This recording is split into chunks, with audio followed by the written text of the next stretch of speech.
Jeremias capítulo 33, versículo 1.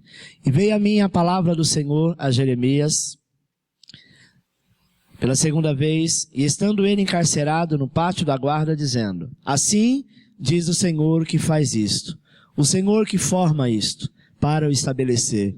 O Senhor é o seu nome.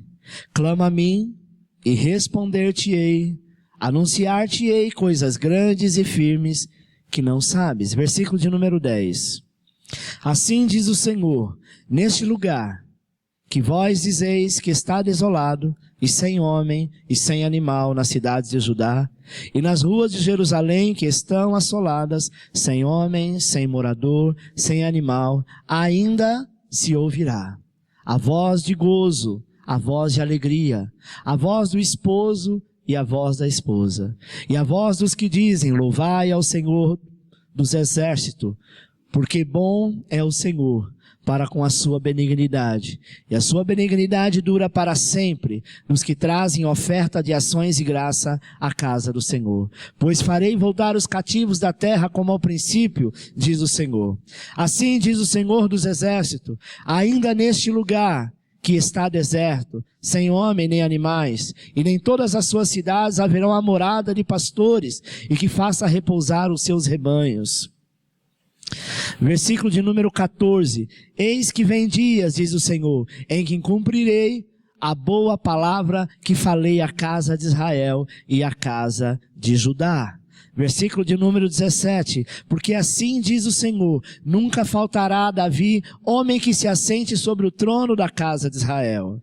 Versículo de número 19. E veio a palavra do Senhor a Jeremias dizendo: assim diz o Senhor: se puderes invalidar a minha aliança como o dia, a minha aliança como a noite, de tal modo que não haja dia e noite a seu tempo, também se poderá invalidar a minha aliança com Davi meu servo, para que não tenha filho e que reine no seu trono, como também os levitas, sacerdotes e meus ministros. Amém? O versículo 1 diz assim: e veio a palavra do Senhor a Jeremias pela segunda vez, estando ele ainda encarcerado no pátio da guarda, dizendo: assim diz o Senhor que faz isto, o Senhor que forma isto, para estabelecer o Senhor o seu nome. Clama a mim e responder-te-ei, anunciar-te-ei coisas grandes e firmes que não sabes. Preste atenção, meu irmão. Talvez você esteja em algum momento, ou estava por alguns dias, como alguns aqui falaram, ainda que encarcerado, preso dentro de si mesmo, querendo se libertar, querendo dar um grito de liberdade, mas não tem possibilidade, não sabe como nem por onde. Mas o Senhor vem a ti nesta noite, Ele halamassore cantanai.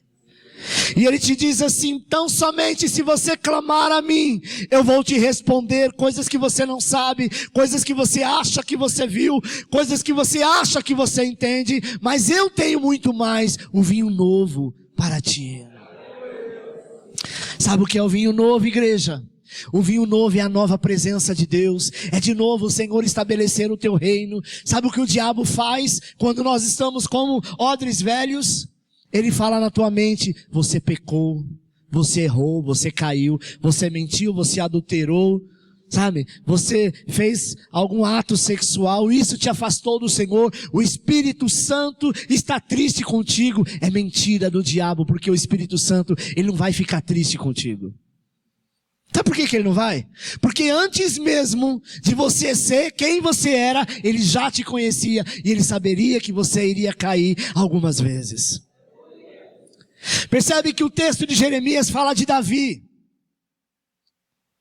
Davi foi um homem, sabe, que ele era segundo o coração de Deus, mas este homem, segundo o coração de Deus, fez algo abominável diante do Senhor. Além de pecar, para cobrir o seu pecado, ele manda matar o homem com a mulher ao qual ele adulterou.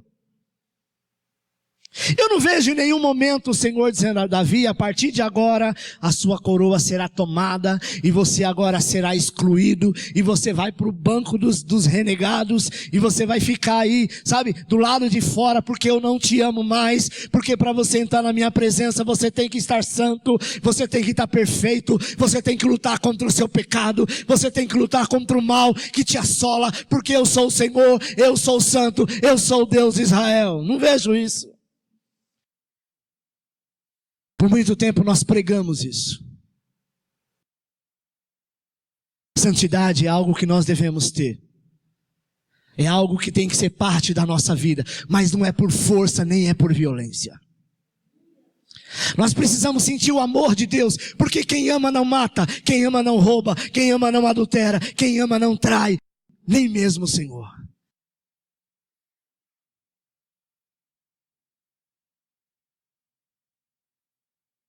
O Senhor diz, olha, Jeremias, você está vendo todas essas casas, essa terra que está sem morador, sem animal, sem a esposa, sem o esposo, estão vazios. Porventura, não tinha ninguém naquela cidade, era como se não tivesse.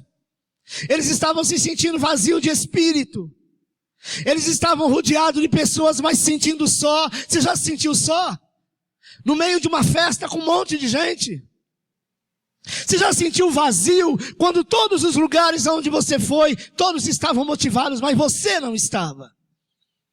A primeira coisa que nós fazemos é querer culpar Deus, dizendo Deus me abandonou. Não é Deus que nos abandona, somos nós que ouvimos a voz do diabo que diz, você está fora. Você não faz parte mais do Senhor. Você não faz parte mais do projeto dele. Amado, Deus chamou de tal maneira que ele deu o seu único filho. Quem já viu aquele clipe A Ponte? Nós já passamos aqui uma vez. É uma história mais ou menos aqui, assim, para quem não conhece. O maquinista tinha um filho, e neste clipe, é mais ou menos uns 5, 6 anos, né, essa criança?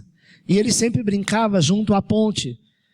A função dele era levantar a ponte, abaixar a ponte.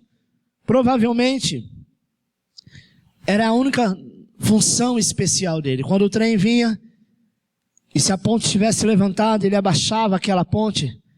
Por que ele abaixava? Por que a ponte não ficava reta? Essa ponte é sobre um rio. E naquele lugar, passava-se barcos. Então a ponte levanta e a ponte abaixa.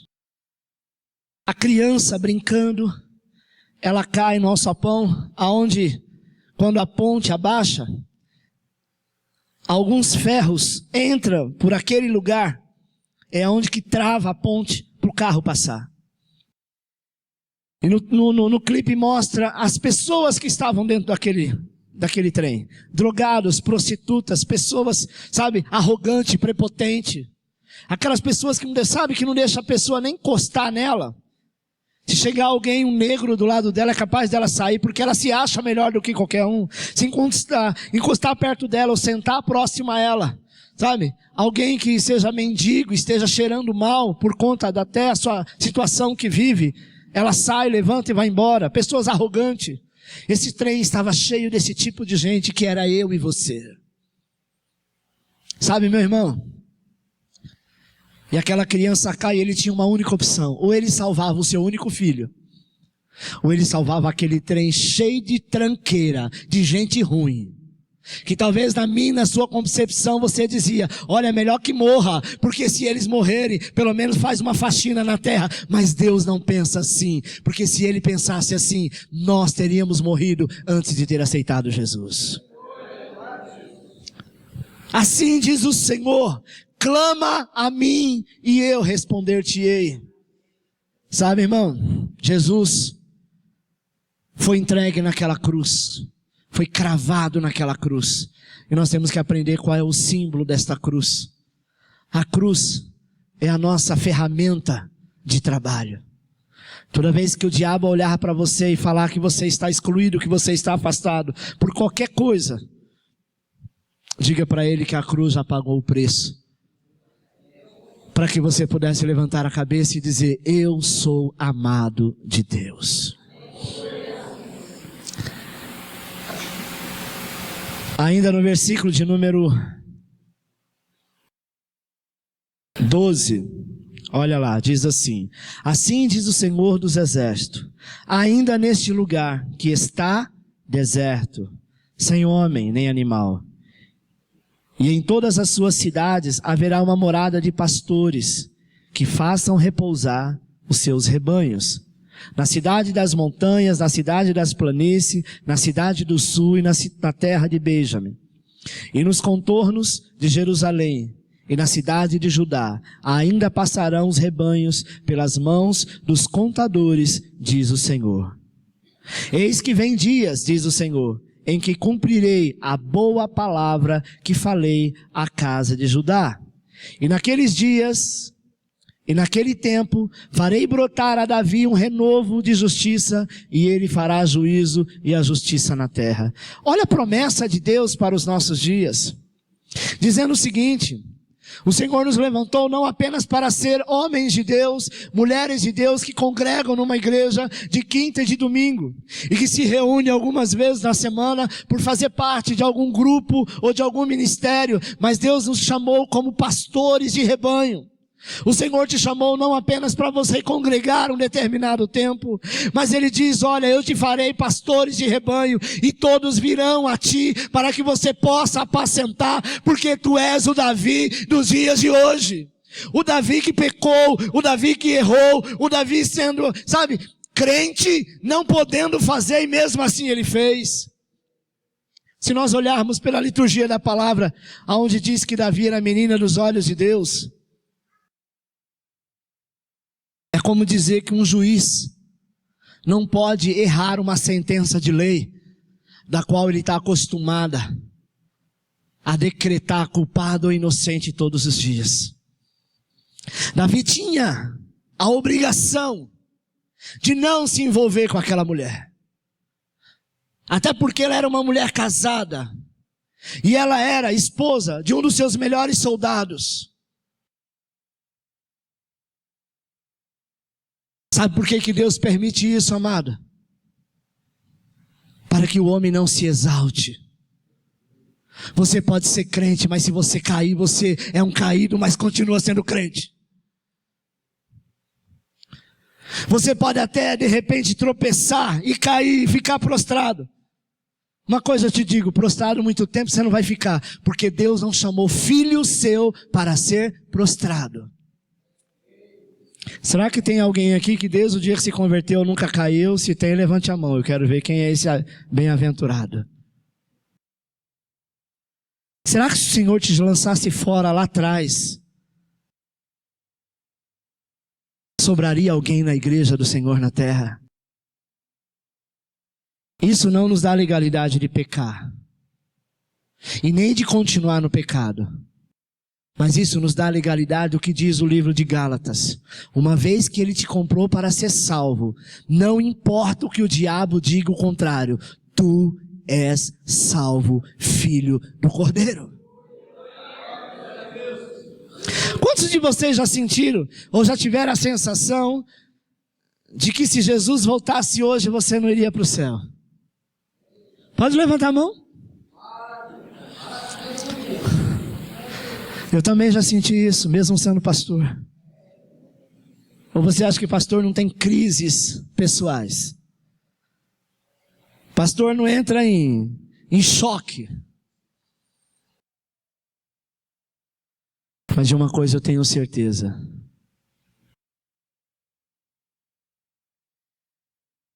alguns anos atrás, isso hoje em dia não tem mais. Os mais novinhos como eu vão lembrar. Vocês lembram de uma caneta? Teve uma época que saiu uma caneta que ela tinha uma borracha na ponta, né, atrás. Você escrevia e depois, se você errasse, você apagava. Quem já viu essa? Você é velhinho também, né? Na época foi uma inovação, sabe? Porque só se apagava o que era escrito a lápis. E criaram essa caneta, mas não durou muito tempo. Porque algumas pessoas, né, começaram a usar essa coisa boa para fazer o que era ruim. Usou essa caneta para dar para pessoas preencher cheque. E aí o que fazia? Apagava os valores, o escrito, né? Só deixava a assinatura e aí colocava outro valor e o banco pagava. Aí cortaram, não era mais possível. Às vezes nós temos a impressão que o Senhor Jesus, no dia que Ele te chamou, sabe, lá caído, drogado, alcoólatra, prostituto, Ele falou, vem cá, eu quero ser o teu Deus, eu quero entrar na tua vida e mudar a sua história. E você aceitou. E você entendeu o plano de salvação, e você disse, Senhor, escreve meu nome no livro da vida, e fez isso de coração. Às vezes nós achamos que, através dos nossos erros, é como se Ele tivesse escrito o seu nome no livro da vida, ao invés de ser com suas próprias gotas de sangue, seria com essa caneta que eu nem sei o nome dela. E através do pecado, através do erro, da minha rebeldia, Ele vai lá e vai apagando letrinha por letrinha, até que de repente seu nome está apagado. Isso é uma mentira do diabo. Amém? Uma vez que o seu nome está no livro da vida, só se você quiser não servir mais ao Senhor e abandonar o Senhor e ir para o mundo e ir para o pecado, aí sim você fez a sua escolha até morrer. A Bíblia fala de um homem chamado Manassés. Ele pecou, amado, mais de 50 anos da sua vida, ao ponto de fazer dos seus filhos um sacrifício para Satanás. E o dia que ele lembrou do que ele fez quando ele foi preso, o Senhor o perdoou. Quem aqui já sacrificou um dos seus filhos para o diabo? Está vendo como seu pecado é menor?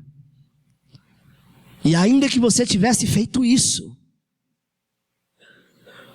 o dia que você clamar ao Senhor Deus, como Ele diz aqui, clama a mim e eu responder-te-ei, Ele vai bradar na tua vida e vai deletar todo o seu passado e vai dizer, a partir de agora, filho meu, nós vamos andar em novidade de vida, porque aquilo que eu prometi lá no passado para você, eu vou continuar cumprindo na tua vida, porque eu sou o Senhor e não mudo. Amém, igreja? Aprenda uma coisa, você tem uma grande ferramenta, que é você abrir o seu coração e clamar ao Senhor. Quando você clamar, quando você se arrepender, não importa o tamanho do pecado, porque para Deus pecado é pecado. Desde que você mentiu uma pequena mentirinha, até um pecado do pior que você possa imaginar, para Ele tem o mesmo peso. Pecado é pecado. E Ele sabia que você em algumas vezes da vida iria errar, iria pecar, iria cair, iria ficar prostrado. Mas as mãos do Senhor estão sempre estendidas, como diz Isaías. Meus ouvidos não estão tapados, meu braço não está encolhido, para que eu não ouça o teu clamor e estenda a minha mão para te abençoar. Amém? Quantos têm filhos aqui? Levante a mão.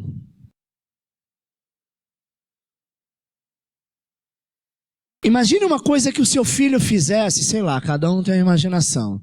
E isso para você seria o cúmulo do absurdo. Um pecado que ele fizesse, que isso seria, talvez para você, imperdoável. Falando de filho, difícil ser imperdoável. Mas vamos dizer que ele cometesse alguma coisa deste nível. Ele deixaria de ser seu filho? Você poderia mandar ele embora da tua casa, falar, não quero mais você aqui, né? Que não é isso que nós devemos fazer. Mas vamos dizer que você chegasse a esse ponto. Ou como o caso do filho pródigo, né? Que ele gastou tudo que tinha, sabe? E depois ele volta para a casa do pai pedindo socorro. O pai falou o que para ele? Você a partir de hoje não é meu filho. Eu já vi casos de pai e filho brigarem, e um olhar para a cara do outro, o pai olhar para a cara do filho e falar, olha, se eu estiver passando de um lado da rua, você por favor vá para o outro, porque eu nunca mais quero olhar a tua cara. Você não é mais meu filho. Tem como? Ele vai continuar sendo. Sabe o que é gostoso nessa história? Você pode errar e cair como for. O diabo pode até dizer que para você não tem jeito, mas você é filho do Altíssimo e isso ninguém pode negar. Ele te amou. Este é o valor, o preço do amor de Deus para conosco. Independente de você tentar tirá-lo. É a mesma coisa a tua mãe falar, olha, eu vou fazer alguma coisa para tirar de mim o meu DNA que está em você. Não quero mais. É possível? Há uma aliança, um pacto. Quando nós aceitamos Jesus, nós fazemos um pacto. No Velho Testamento diz que o pacto era feito em duas formas. Com sal e com sangue.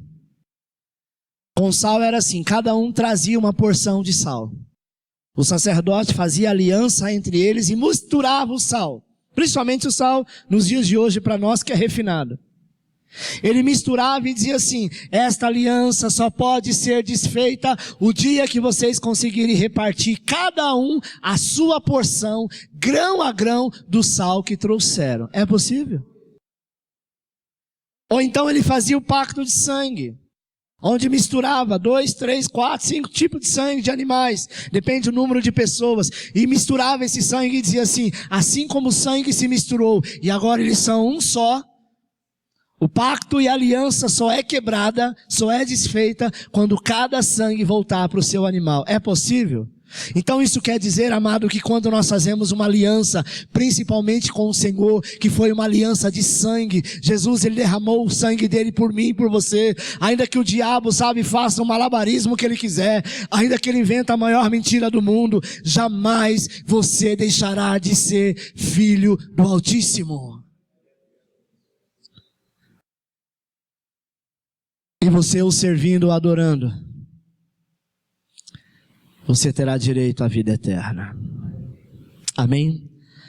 Mais para frente nós vamos estar pregando sobre o que é o céu e o que é o reino de Deus.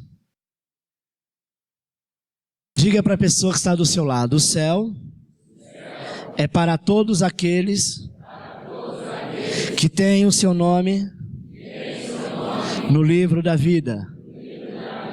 Mas o reino de Deus é para aqueles que fazem a tua vontade. Amém? Você entendeu o que é o céu e o que é o reino? O reino, amado, é para os vencedores.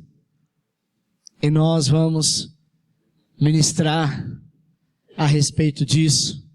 E você vai entender que você será um vencedor. Uma das primeiras coisas para que a gente possa ser vencedor é você ter por obrigação de amar o teu irmão. Independente dos defeitos que ele tenha.